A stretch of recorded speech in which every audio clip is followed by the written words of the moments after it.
often the most important problem is not what's the answer, but what's the question. You only have to look at the font to realise that, you are delving into history here. Come inside and see more of the fascinating and crucial work being conducted in the Research School of Biological Sciences. Oh, that's gold. I love it. We are very attached to it and see the computer screen. I get a bit emotional because we love what we do. Our hope is to stimulate people's imaginations about science. So what we try to do is take the science out of the laboratory and away from the blackboard. Yes, the ANU is special. It is a community of extraordinary scholars. We've lasted 60,000 years on this great continent of Australia and will last another 60,000. It's a working test bench for new ideas and new technologies. That's my voice, blow it. That's ridiculous. Our generation is the first to have seen its own planet from space. These kind of clips of what Stromlo used to be like, that really shaped how big Mount Stromlo and astronomy became at ANU. We need to create our own big moments and our own big history. And in 80 years' time, somebody can look back on us and presumably think how primitive we are, but it'll be the same molecules, the same world we're talking about.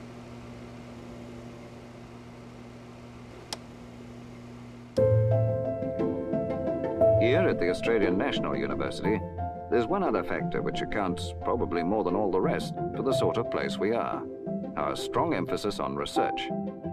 Well, looking back on the 80 years, I haven't been here for all 80, but I have been here for 30 of them. And what the ANU has achieved, the contributions it's made to the nation, as was its original intention, and in the context of the sciences, to our understanding of the physical and natural world, has been quite extraordinary. The people at this establishment are working at the very frontiers of our knowledge. Oh, the history is absolutely important. Much of what we do today, you can trace the origin of that going back decades. And they made intellectual leaps forward that we're really still benefiting from and still exploring now. So if you didn't ride on that previous knowledge, previous discoveries, the world would be poorer. The scientists here have been really good at thinking about not just what do we want to do in the past, but what genuinely do we want the future to be? Well, those distinctions may Definitely some lab renovations there. No more wooden benches that can absorb hazardous chemicals. We've got the non-absorbent benches. Very reminiscent of the sorts of labs I grew up in, with wooden fittings and lots of glassware everywhere, glass bottles. You'd be wearing safety glasses now, and we'd be horrified to see somebody with bare eyes working in a lab because it's so dangerous. The science has transformed, and then also the safety of how we work has been transformed. I can tell this was filmed quite a while ago, looking at those mad hairstyles. And I think the thing that you notice most is the blackboards, whereas now we all use computers and project things. This is actually work that's related to exactly the things that I do. They're doing research with viruses. Now, there's a number of things going on there that would never happen. Influenza viruses are a major cause of illness. These days, when we work on viruses and infectious diseases, of course, we don't want to put anything in our mouth. But here we have the evidence that back in the John Curtin School, people were doing mouth pipetting. The other thing you can see here is actually some eggs, and very commonly back then, if you wanted to grow viruses, you would put them in eggs. It was like a little contained cell culture dish. Seeing in part the telescope being built, again, one that I spent hundreds of nights on during my PhD and have spent a large part of my career using, is really interesting to see, the foundation even being laid. Well, it is 1970s colour scheme of mustard and grey. The accelerator system is operated from the control room, where computers aid in the recording of results. Even visitors love to see that console desk, so we have kept it. I arrived at ANU in 1992 for 2 years only, and here I am still nearly 34 years later. We are constructing a large particle accelerator which is designed to produce particles with a speed approaching that of light. They were doing the best measurement of nuclear fusion in the world. The picture there is of the earlier accelerators which were there in the Department of Nuclear Physics. This is Tony Brinkley, a real character that I heard a lot about, and people still talk about Tony Brinkley.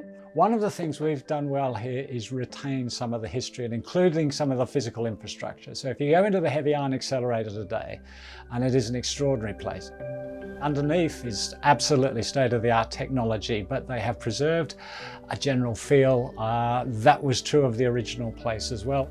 Making very interesting and smart instruments is the part of our DNA, if you like.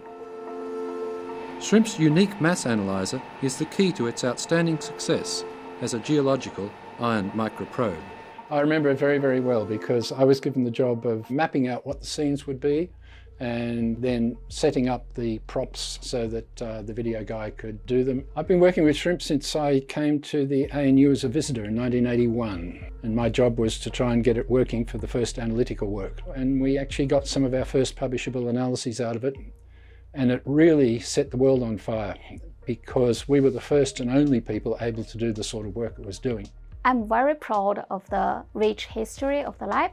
I'm very appreciative all the efforts that the previous scientists and engineers made to improve that. In 1980, a new and exciting way of presenting scientific and technological concepts to the public was born in Australia. Yeah, I guess, Questacon is an iconic place here in Canberra, and it has an iconic history with the Australian National University. Personally, my first memories of Questacon are over at the Ainslie Primary School, going there as just like a wee little tacker. The Questacon Science Centre was established and developed in Canberra. Really did start over in ANU Physics, so a building not far away from where we are now, and as I'm told in the legend, under the stairwells. When I look at these historical Questacon videos, I get pretty excited because I do like just a good old school grassroots hands-on exhibit. And the kind of stuff we're seeing here, like the harmonograph, kind of drawing those patterns. And that exhibit is still there up in the gallery. Just watching, someone on the rotating platform. But I facilitated that same spinning platform all around Australia. We'd cart one round in the truck with the science circus. This project is largely due to the insight and enthusiasm of Dr. Michael Gore. So Professor Mike Gore, may he rest in peace, he was a remarkable man. He was a friend and a mentor to me over a long time. Yeah, he was a science show guy and really the heart of my research and the heart of my practice as a science communicator. To demystify science, to make science more interesting, more understandable. I get a bit emotional because we love what we do in science communication, and Mike, he really lived that. These photos of the 80s of the mountaintop, it really shows Stromlo in a light that a lot of people remember, and this was kind of this foresty, dense area, and that has changed. First, the worst imaginable bushfire emergency is rapidly unfolding and changing in the suburbs of Canberra. 2003 changed that with the bushfires, but it actually reflects on the history in the sense that, there's been previous incidents. There was a fire in 1952 on the mountain, and every time, the scientists here have been really good at thinking about not just what do we want to do in the past, but what genuinely do we want the future to be. And so it's thinking about not just what we did day to day, but what is the ethos of the science and what is the ethos of the technology that we want to build and use to answer the questions. Research can bring wonderful things to people, but I think it's really important in this context to also remember that it can have a really shady past as well.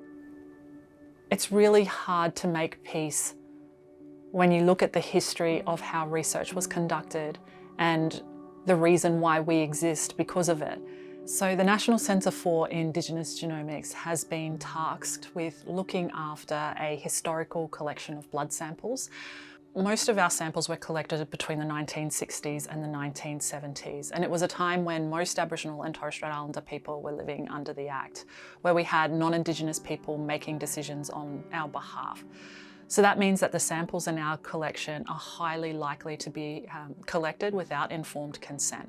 The work of the Department of Human Biology is throwing new light on the genetic factors which predispose some people to diseases such as diabetes and others to alcoholism.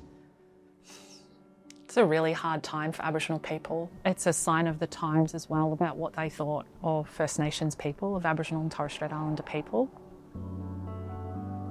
The photos you showed me are all through the Kimberley, and they're groups of people that you're looking at, or where they were travelling to are our stolen generation communities, Beagle Bay and Woolloobulla Station.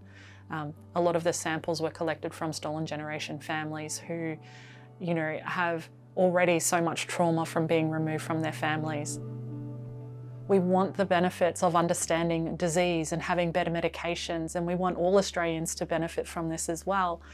We just want to be a part of the decision-making process.